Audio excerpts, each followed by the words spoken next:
Compañeros diputados, representantes de los medios de comunicación, público que nos acompaña. El Congreso,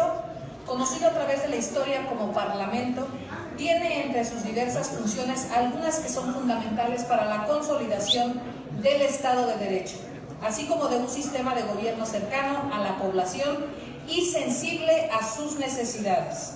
La función deliberativa, por ejemplo, que es instrumental y a la vez un medio para cumplir con otras funciones parlamentarias, es la columna vertebral de los sistemas democráticos para dar condiciones, tiempo y lugar a las discusiones, debates, análisis y reflexiones previas a la toma de decisiones y durante votaciones del Poder Legislativo, mismas que deben aglutinar la defensa del interés general de la población.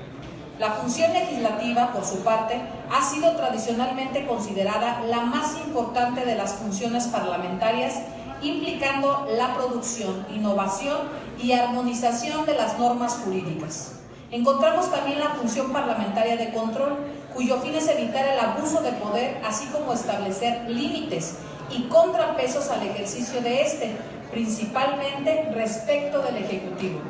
y que ha venido tomando un lugar cada vez más preponderante a nivel mundial, inclusive en algunas naciones como los Estados Unidos de América, desplazando a la función legislativa.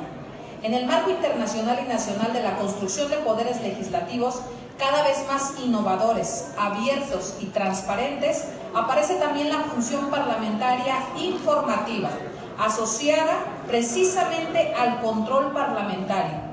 Ello a razón de que el Congreso, sus procesos y resultados no son únicamente objeto de información, sino un ente generador de la misma. Sobre ello, el académico Cervantes Gómez nos dice: la función de informar puede considerarse una de las potestades más importantes del Parlamento, ya que el ejercicio de esta es necesaria para que el órgano legislativo realice muchas de las otras funciones que tiene asignadas, además de que es necesaria para mantener el estrecho vínculo que debe haber entre las asambleas representativas y la opinión pública. Evidente es que el deber de nosotros, los representantes populares, es deliberar y decidir de frente a la ciudadanía.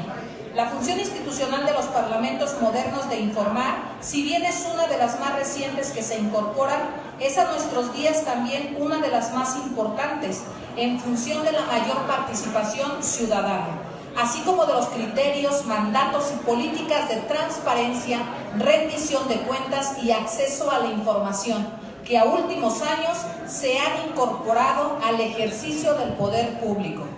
Como sabemos, el Congreso del Estado de Michoacán es el depositario del ejercicio del poder legislativo en nuestro estado, y la razón de ser del Congreso es ser portavoz de las necesidades, problemas y propuestas de sus representados. En este sentido, transitar hacia la discusión, deliberación y decisión transparente en estos órganos legislativos, en congruencia con las necesidades de los michoacanos, debería ser un objetivo que oriente el actuar general de la actividad del Congreso michoacano.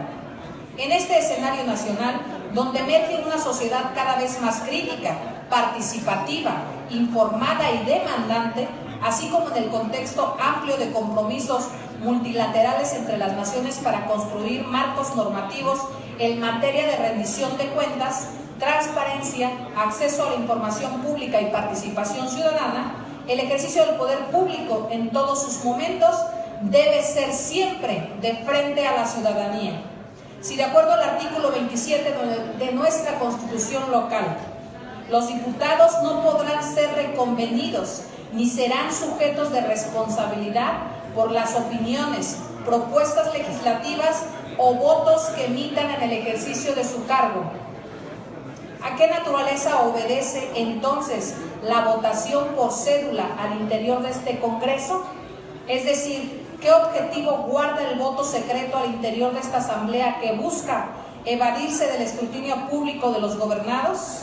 De tal forma, además, es notable la contrariedad al principio de publicidad en las decisiones del Poder Legislativo que se manifiesta en la implementación de mecanismos como la votación por cédula, es decir, una votación secreta.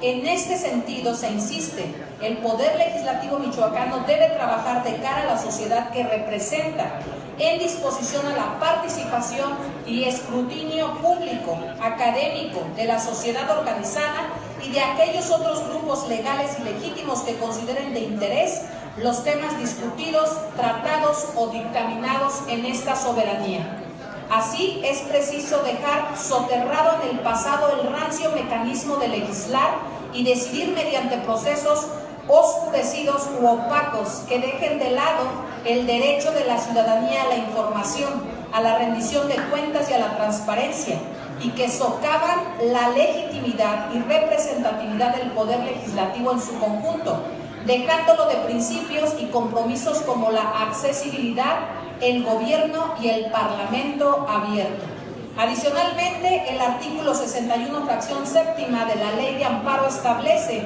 la imposibilidad de los jueces de distrito para conocer de las resoluciones o declaraciones del Congreso Federal o de las cámaras que lo constituyen, de las legislaturas de los estados o de sus respectivas comisiones o diputaciones permanentes, en declaración de procedencia y en juicio político, así como elección, suspensión o remoción de funcionarios, siempre y cuando dichas resoluciones o declaraciones sean constitucionalmente facultadas, soberanas o discrecionales. Por esta razón propongo esta reforma para que nuestra Constitución literalmente señale que las decisiones del Congreso del Estado son libres, soberanas y discrecionales. Por su parte, la Ley Orgánica y de Procedimientos del Congreso del Estado de Michoacán señala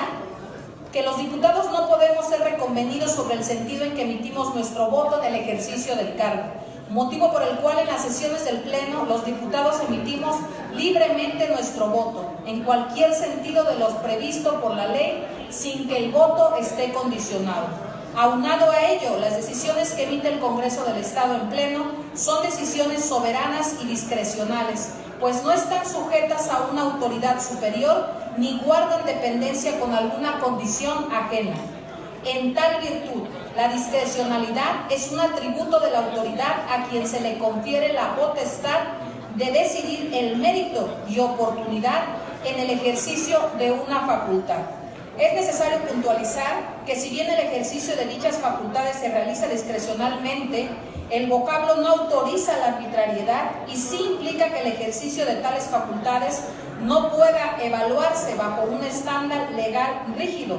pues su propia naturaleza implica que se ejerzan conforme al buen criterio del órgano de gobierno al que fue encomendado. Sin embargo, tal noción no puede aplicarse de forma indiscriminada, pues existen ciertos actos que por su propia naturaleza no son susceptibles de ser revisados por un juzgador federal mediante el juicio de amparo. Precisando el diccionario de la Real Academia Española, define el escrutinio como el reconocimiento y cómputo de los votos de las elecciones o en otro acto análogo. Tomando como referencia esta definición, el término escrutinio secreto, establecido en la Constitución local en el artículo 57, resulta inaplicable en la designación de falta absoluta del gobernador del Estado, motivo por el cual propongo reformar dicho artículo constitucional para que en ese supuesto la votación sea de manera nominal. Es cuanto, presidente. Túrnese la Comisión de Puntos Constitucionales para que declare si hay lugar a admitir la discusión de la iniciativa presentada.